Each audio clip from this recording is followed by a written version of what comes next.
Good morning, friends. Good morning. We are here today. We are here today to speak about a topic that is quite interesting. It's a topic that we have done this so many times. In fact, there are studies that women come to self-deprecate about 13 times a day.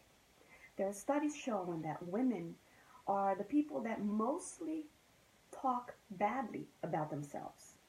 So why is that? Why would women self-deprecate? Why so much? We have to stop and think about what is self-deprecation. And this topic, of course, came through one of our viewers. And it's very interesting because any of you, if you think of any topic that we can discuss here at our morning coffee for the soul, we're going to bring the topic in light of the spiritist view as well as the psychological view. So self-deprecation is the undervalue of oneself.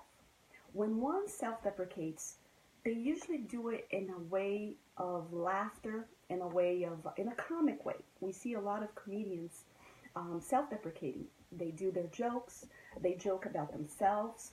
The problem with that is that when we self-deprecate, we have to really draw the line. If a comedian is doing this in a way of their jobs, and this is their career to do that, they might be very well putting an act. So they might very well talk about how ugly they are, how fat they are, how not smart they are, but they're doing this as an act. The problem with us is that we do this in a way that really represents us. We really do this in a way that we self-deprecate with our friends, with people we don't know, with people that are close to us, sometimes with our own boss in our own firms, and we acquire labels when we do this. Now think about it. When we decide that we are going to badmouth ourselves, what kind of good can come out of this? I'm going to ask you, how do you treat yourself? Are you your own bully? Do you love yourself? These are some of the questions we have to ask. Those who love themselves, do you think they would self-deprecate? Do you think they would bully themselves? Do you think they would say anything but good things about themselves? If I ask you to say a few good qualities of someone who's close to you right there, maybe by the phone, by the computer, or someone in your home, you can quickly come up with good qualities about that person. Now, when I ask you to come up with good qualities about yourselves, it seems like we always have a harder time coming up with good things about ourselves than others. But if I say, well, tell me some of the bad things about someone close to you, and tell me some of your own challenges, it seems like the list just starts going on and on and on. The problem is not recognize our mistakes, recognize what we need to work on. The problem is that when we start to truly deprecate ourselves, when we truly start to say how bad, how awful, how ugly, how fat, how skinny, how tall, how short we are. And when we do this, we start to really show the other side of the coin. We start to show what mostly needs to be worked inside of ourselves. Because if I have the need to always tell everyone how short I am, in reality, it's really yelling, it's really screaming inside of me, my wish to be taller. Now, Anna Freud, who's Dr. Freud, everybody knows him, Anna Freud wrote a few of the defense mechanisms. And one of the mechanisms that I truly like of the ego is the reaction formation. That is a really cute one because Anna Freud analyzed, and she realized that when people exaggerate any kind of behavior, they usually are covering up. They're usually protecting their ego of the opposite. Now, how many of you saw or see people, let's give an example of someone who is so adamant about people who are gay, and they're so homophobic, and they'll march on the anti-gay parades, and they will say they don't want any friends to be gay, and they will say all kinds of awful things about people who are gay. Well, this exaggerated behavior against people who are homosexuals will usually demonstrate a protection for their own ego. Why? Because most likely they have homosexual tendencies, they are homosexuals, but they are so afraid that others will see that they decide that to go the opposite way. But when we go the opposite way, we exaggerate it because the ego, to defend the ego, we need to show people really what the opposite is. So when we go on Facebook and we see people that are, everything is about how politicians are corrupt. And all the politicians are so corrupt and corruption, and all they talk is about anti-corruption. Well, what Anna Freud would say is that this is an ego defense. And what it means is people that focus way too much attention into one thing, into fighting that one thing, what it usually means is that their ego needs to be protected of the truth. And the truth is they have corruptions within themselves. So they need to cover that up. And how do they do it? They do the opposite way. They exaggerate that behavior. So that is one of the ego defense mechanisms. And this is really interesting because that falls into the self-deprecating. Sometimes we need to show people so badly how good we are, how saintly we are, that in reality is we feel so much the opposite inside of us that we need to exaggerate the opposite behavior. Do you guys get what Anna Freud is saying? And it's very, for people who are trained in psychology or in human behavior, it's very easy to go into a party or to go and talk to someone socially and notice that defense mechanism. To me, it's my favorite. The reaction formation is something that I love to observe because, for example, you're going to get a Christmas gift, or you give a Christmas gift to someone, and that person exaggerates how much they loved your gift. Oh, I absolutely adored what you gave me. And they go on and on and on, and you know it's a little too much. Well, most likely they did not like your gift. So to defend their ego, they have to exaggerate how much they liked it. So the reason I wanted to bring this reaction formation ego defense mechanism is to bring self-deprecation and to bring out self-bullying. The person that usually bullies themselves, the ones that usually use comic ways to say how much they hate each other, they hate themselves, how ugly they are, how this they are, look how fat I am, look how skinny I am, and they make jokes about their own bodies. Well, they're usually, if it's a sense of exaggeration on this, is because inside they are so hurt and they understand how they truly wanted to be the opposite of that. We see this with a lot of comedians. And we have to remember the comedians, they actually could be using self-deprecation on their own, or they could be doing an act because it's funny.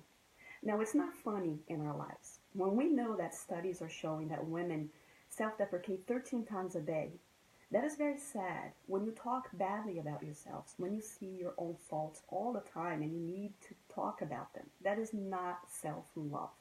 That is the sole opposite of loving yourself. Now, what does that have to do with spiritism? Well, everything. When Kardec asked, what is charity? And who here remembers the answer? And that should be an answer. It's question 886 in the Spirit's book. When Kardec asks the high order spirits, what is this charity that everyone talks about? What is this love that everyone talks about? How do I do this? And so the spirits will say that the true sense of charity is to love, is to be good to everyone. So everyone, you see, when the spirits answer that and they say it's to be good to everyone, it's not saying just everyone else, but it's saying yourself included. And we know that one of the biggest lessons that we have is to love each other as you love yourself. So how can I love others and how can I be good, use beneficence to others if I'm not good to myself, if I don't love myself? So the first answer to charity. What is charity is to love and to be good to all, including yourselves, including ourselves. How good are we to ourselves? And that's just the first part of the question, the answer to the question. Of course, it goes on to say to practice indulgence, to be indulgent with the imperfections of other people, as well as to forgive any kind of offenses from everyone. How much do we exercise all of those three things? How much are we good to ourselves? How much do we practice indulgence? Sometimes we break a glass and we immediately say how awful I am, how I can't pay attention, how sloppy, how that is awful. That is an awful thing to do. You could break any glass. If you're not the one who washes dishes, who else is going to break the glasses? The one who washes dishes. So when we do anything that is considered wrong, klutzy, clumsy, we should not give that label, that behavior, a label that determines who you are. That is just a little behavior that happened. I broke a dish. Why? Because I was washing a dish or I was carrying a dish. It's a very normal thing to do. Now for me to from then start self-deprecating and saying how awful I am, how klutzy I am, how awful, how I can't pay attention, you see, we can go on and on and on, and then we start to believe that. And eventually you start getting a label for being the klutzy one. And at first we can think that that's such a cute little label. Oh, she's the klutzy one. In reality, when we stop and we look at ourselves and we say that we have to love ourselves and we have to be good to ourselves, do we want to have labels that show any kind of behavior that is not a good behavior? No. And that is the whole thing about self-deprecation and how we start to internalize that. We start to believe that we are the klutzy person. We are the the one that can't do a few things. We have to really pay attention to this. We have to really pay attention and say, I don't know, I really don't know why I keep doing this, why I keep doing this thing that it is not bringing anything good to me. Now, Vanessa said that she's not getting audio. That is strange. Okay, I'm sorry, everyone. I'm just trying to see why I'm not getting audio. Okay, well, let's try again. But anyway, so when I self-deprecate, what I'm doing is I'm doing a disservice to myself. I am saying everything that in reality I should not be talking about. I should not be saying things about myself. I should be saying good things about myself, showing how amazing I am, how I am. Think about it. When people say, oh, who is this Deborah? I remember when I first had the idea of opening a spiritist center, someone came to me and said, Deborah, they're talking out there. Like, who is Deborah to open a spiritist center? Who is she? And then I said, she's Deborah, and she's going to open a spiritist center. And the person said, well, people think that you have no experience, that it is arrogant to want to do such a big thing. And I said, well, let them talk. I am going to do what my heart tells me to do. And I am going to do this. You know why? It's not because I'm doing for others. I'm doing because I have the sense of humanitarian that lies in me. And I want to do something for others. And those who will try to deprecate my work, it is really saying something about them, not me. It is when you start to deprecate your own work, your own self, that others will look and they may believe you. And what a shame it would be if they really thought that you were all these bad things that you're saying about yourself. Now, I'm not saying to be arrogant. I'm not saying that you should be an arrogant person. I'm not saying that you should be that person to say, I am all that, and I am great, and I am perfect, and I am. That is not it. There is a very distinct line between being good to yourselves, recognizing how amazing you are, and having an arrogance about who you are. Now, Jesus himself, at a certain time, when someone came to him and said, you are good, and they started to say amazing things about him, and he said, only my Father is good. So when Jesus said, only my Father is good, it's because he recognized Still, how far he is from the Father, how far he is from being God. Yet, Jesus at no time self-deprecated. At no time Jesus said, I am nothing. I am just a little nothing. I don't do anything right. Look at me. My hair is awful. It's so dry from the sun. Look how awful it is. Now, women, and especially women, if a friend of you is around and she says, oh, look how awful my hair is, what is usually the response? You have another friend saying, oh, you think your hair is awful? You don't know what I do with mine, what I have to go through. And then the other will say, oh my goodness, don't even talk about that. You have bad hair. You should see my skin. My skin is even worse. You should see how many creams I have to use. And it goes on and on and on. And then when you notice, everyone is bad-mouthing themselves. Everyone is self-deprecating. Instead of what this behavior should be is, well, your hair is not all that bad. Or if it is, I can give you some pointers. I can give you some ideas what you should do. Or maybe you should try this. But maybe your hair is not all that. But have you noticed your features, your eyes, your mouth? You have such an amazing skin that who's paying attention to your hair? Do a different style. Who knows?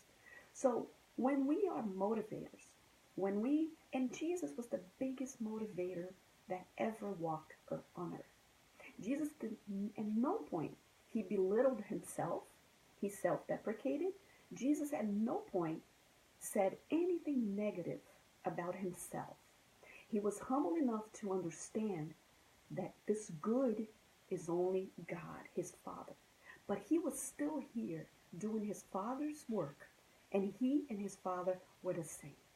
So at no point Jesus said, at all the times that he was thrown rocks, he was thrown all kinds of things, he never agreed. He never said, yeah, that's right, I'm awful, I'm nothing, I'm no one. He always remained silent when he was being belittled, because he was so sure of himself. He was so sure that he was none of those things. And he had a compassion of the people that were calling him those names. He was compassionate enough to say, what a shame that you think that. What a shame. You are such little children. At the cross, at the epic moment, just before his discarnation, when he was about to leave his body, what does he ask? He asks for forgiveness. He looks up and he looks at these people and he says, forgive them, for they know not what they do. As if he's looking at these people, calling him and spitting on him and throwing things, giving vinegar when he asks for water. He's looking at them and saying, poor little children, poor children that are fighting for the wrong things. I know who I am.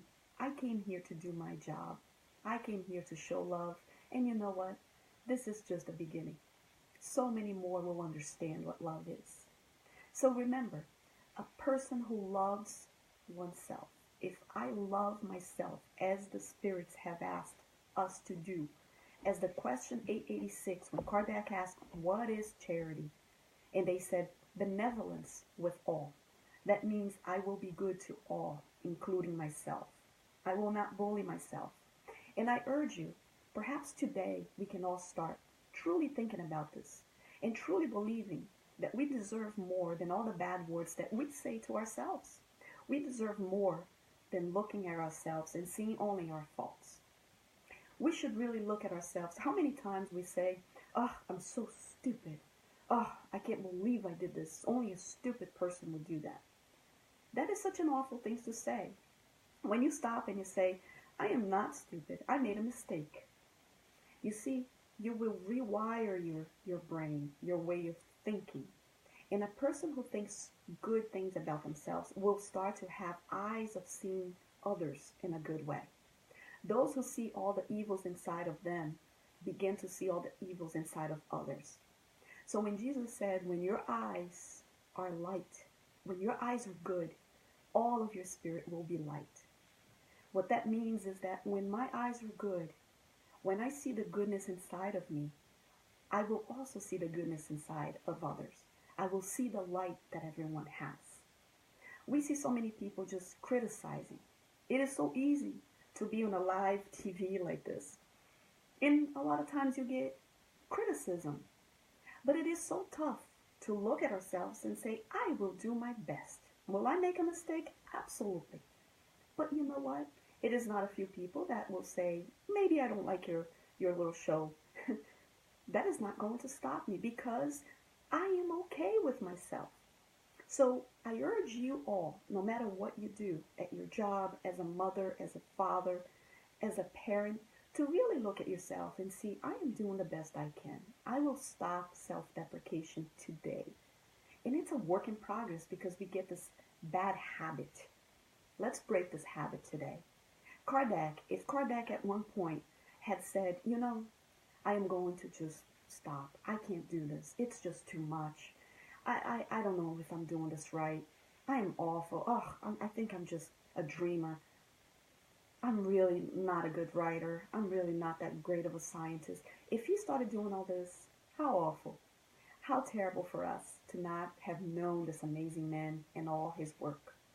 So people, thank you very much for today's day to be here with me. And I hope we can be here next Sunday. If there is a time where I can't be here, I'll try to leave a show already pre-recorded. Okay, sometimes something might happen. But I wanted to say hi to all of you who are listening now. And here we are. We have Sosa. Good morning. We have Pedro Garcia. We have Temple Antiques is here. Pedro Garcia, Rita Flor, Roseli Saad, Alexandra Azevedo. We have Susana, Neili. We have Thais Salermo. We have Alexandra, Teresa. Good morning, friends. We have Paula. We have a few people, quite a few people. So thank you very much for being here. I wish you a lovely Sunday. And remember, do not self-deprecate. Self-love.